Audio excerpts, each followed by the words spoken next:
Hi guys, Cam back here in the Battler workshop and welcome. Well, it's been quite a while since I've actually been in front of the camera. It's been close to 6 months, I'd say. That 6 months has been incredibly busy, particularly with work. Back in June-ish, I went into a what was going to be a 4-week shutdown, a 1-month shutdown on one of the units, and that ended up being an additional 4 months. And that particular regime that we work is 13 days on and 1 day off. And in a supervisory role, it's not an 8 or a 10-hour day. It tends to be a 13-hour day. And it was very, very draining, I must admit. So I was glad to see the back of that. We did go away on a small holiday. After that initial 4 weeks, we were supposed to be finished. Myself and Rose and the kids headed up to Noosa for 2 weeks and had a very, very relaxing time. A little place called Noosaville we go to, and we often go up there every couple of years, and it was great to recharge the batteries. But unfortunately I came back into the thick of it at work, and another 4 months of that regime. During that time too, I have regular screenings from that cancer surgery I had 4.5 years ago, and one of my markers had increased quite considerably, and there was no reason showing, there was no infection showing, and my doctor was quite concerned, so he put me through a regime of tests, which included I had 2 CAT scans, I had chest x-ray, I had a colonoscopy, had an endoscopy, and I've lost count of the number of blood tests, but great news is that everything's come back negative, so far, so good. So I must admit, going through that regime, after going through it previously, tended to take the wind out of my sails a little bit. But as I said, touch wood, everything's fine at the moment, and just keeping an eye on where things might be. I did ask my GP what else could cause that particular marker to rise so significantly, and the only thing you can put it down to is stress. And maybe that's an indication maybe I should retire. I don't know, but we'll see how this year goes anyway. Now, during that time I did do a couple of small jobs in the workshop. I got a little bit more done on the Foundry shed, not a great deal, but we might just take you around and show the little jobs that I did do. Might be some interest to some of you, but let's have a look and see what I did get up to. Now, any of you have a Bridgeport mill or a Bridgeport style mill know these particular stops, and they're an absolute pain if you want to reposition the stop each time for a job. You've got to screw it up. It's a very, very fine thread. It's a 20 TPI, half-inch thread, and it takes quite some time. And Mr. Pete put on his channel a description of a design that he did for one of these quick stop adjusters. Now, you can buy these, but I thought it would be a great little project to do for myself, and it works beautifully. So very, very happy with the result on that. Now, I did do some drawings for that, as I always seem to. Some detailed drawings.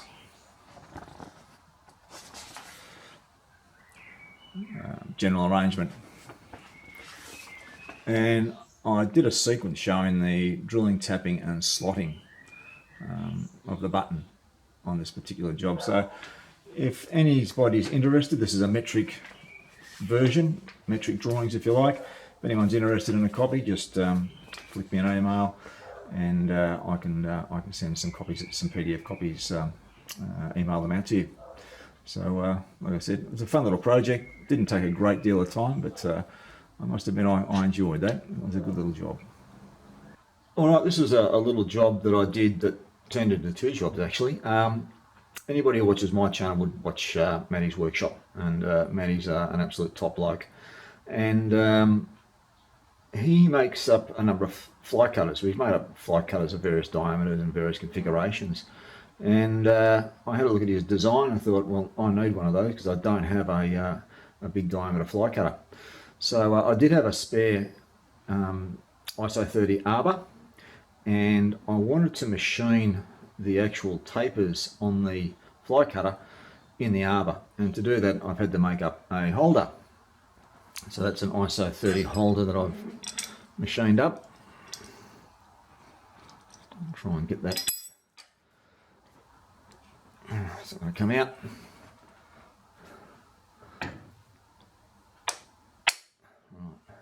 Right. I'll show you what it looks like inside. So it's the ISO arbor, and that's the adapter that I've made up that I can actually hold that, mount that in my angled table, and I can machine the 15-degree angle on that fly cutter head.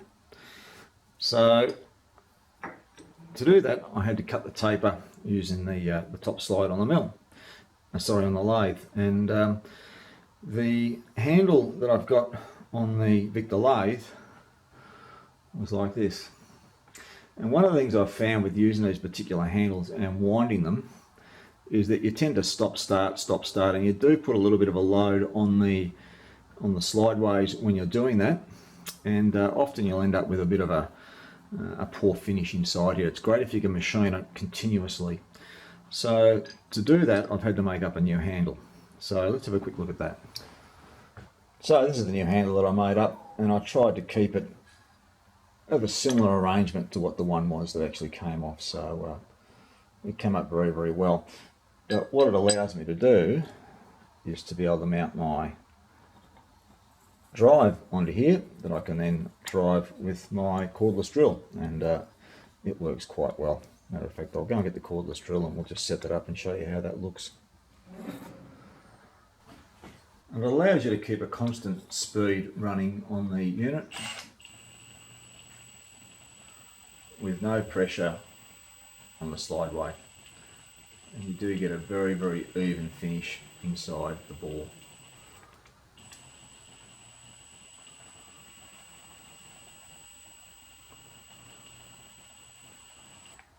Yep, so I just made up another one of these drives. I've got one for the small lathe, but just knocked up a drive for the Victor, and it worked extremely well.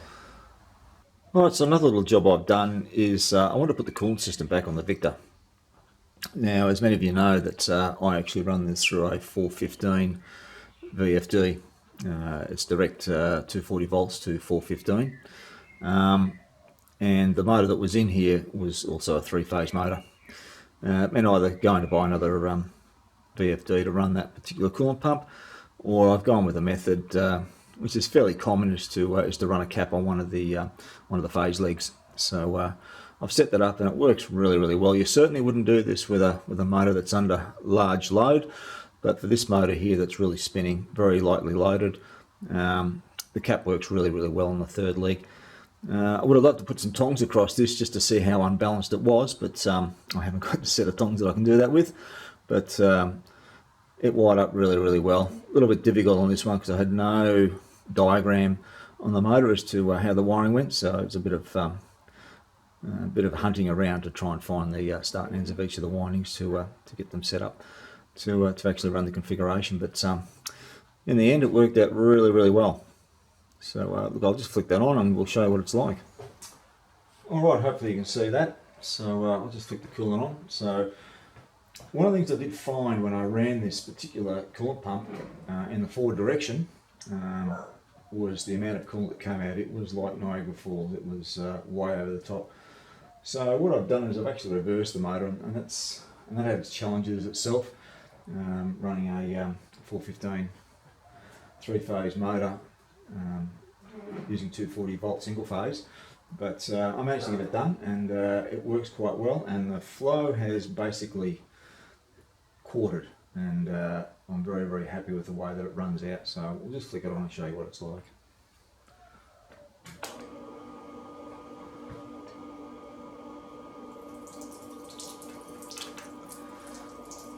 So that's what it's down to now, and for me, I'm certainly not going to want any more than that when I'm machining, parting off, and you've still got the flow control that you want.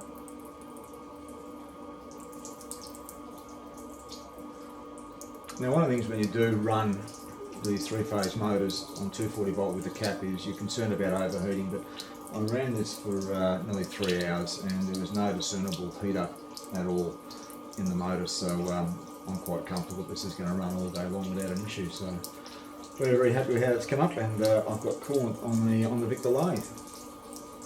Alright, this is another little job I've done on my lathe. Now, I did a series on this particular VFD. This runs from 240 volt single phase straight to 415 volt three phase.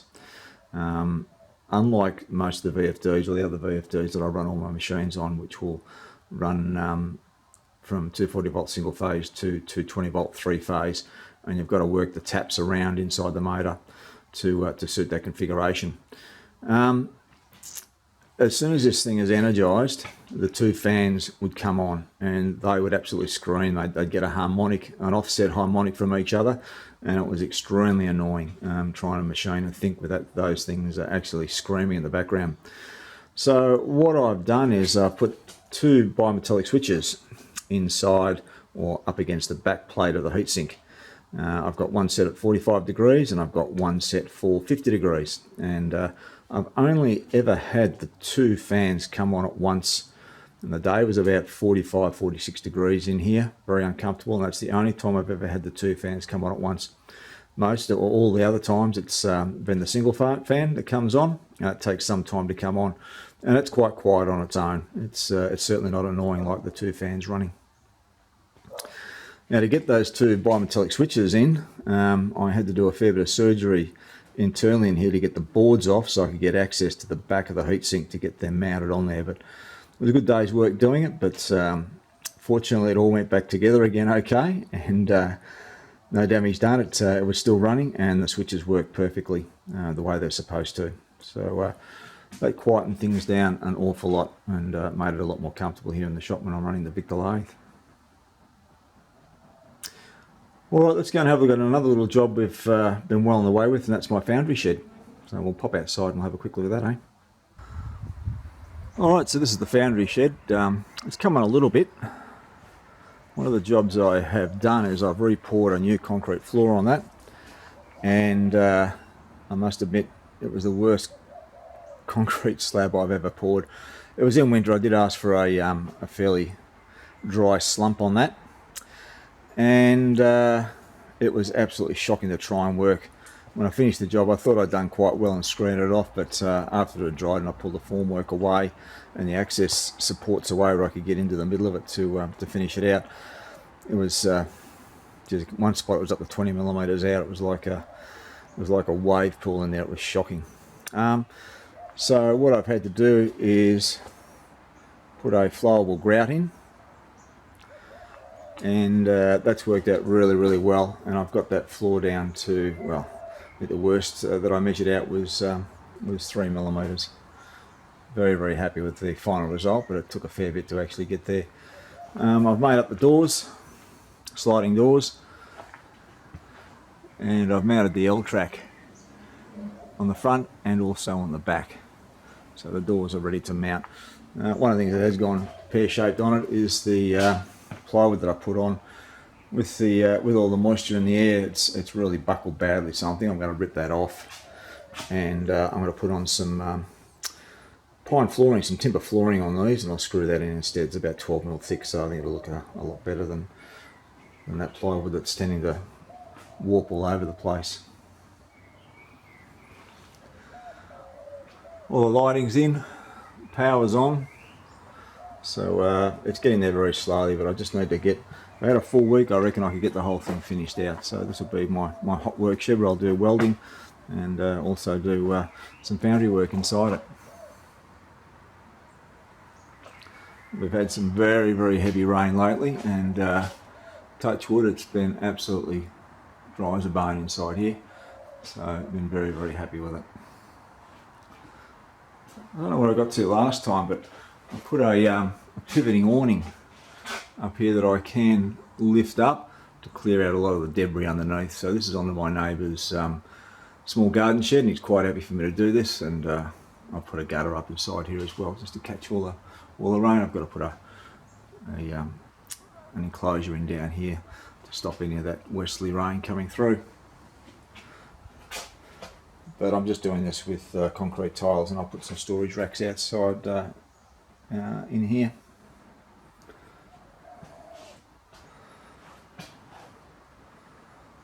But yeah, very, very happy with how that's come up. One of the things I did do when I put that floor leveler in is I made these little tripods that I could screw up and down, and I set them with my laser level, and I could get the exact levels all the way around. I had, I think, 10 or 11 of these made up, and I had them set out all over the floor, and while I was screening that off, I could get the level absolutely perfect. So as I said, it's within 3mm, so very, very happy with it. Alright, there's one job I forgot to mention, and it is a new machine build for the workshop. So I'm currently working on this at the moment.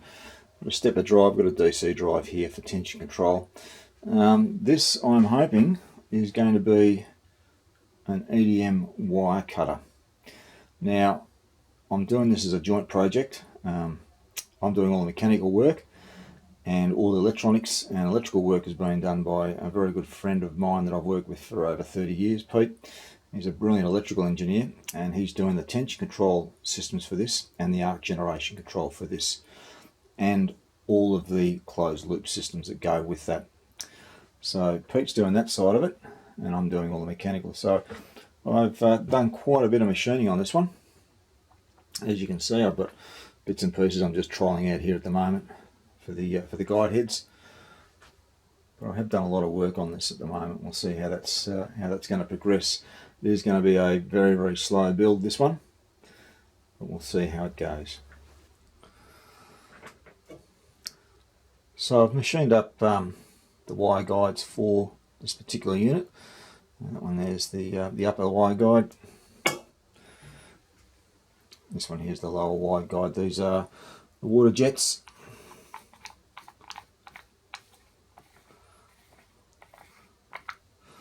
You can see the wire guides mounted inside there, and the connection for the water. So this is going to be a fairly long-term job, and we'll see how it progresses over the next 12 months anyway. But I'm looking forward to it. It's like all jobs. This is just the tip of the iceberg of what's got to go into this. So I'm not going to sort of shoot the machining on this because it's going to be very disjointed. It's something that I'll come into and come out of throughout the time of the build on this, and we'll see how it progresses. But I will do some shots as it is progressing. A little bit of 3D printing in this. That's the support for the tension control, which is going to sit up on top. So I've got a few more bits and pieces to 3D print. And look, I'm absolutely wrapped with that 3D printing. I've got this little 3D printer that I've got here, this little Creality, really tuned in well now. And it's putting out first class results. Very, very happy with how that's performing. Oh, it's a C-arc frame down there. I had my brother do the welding on that.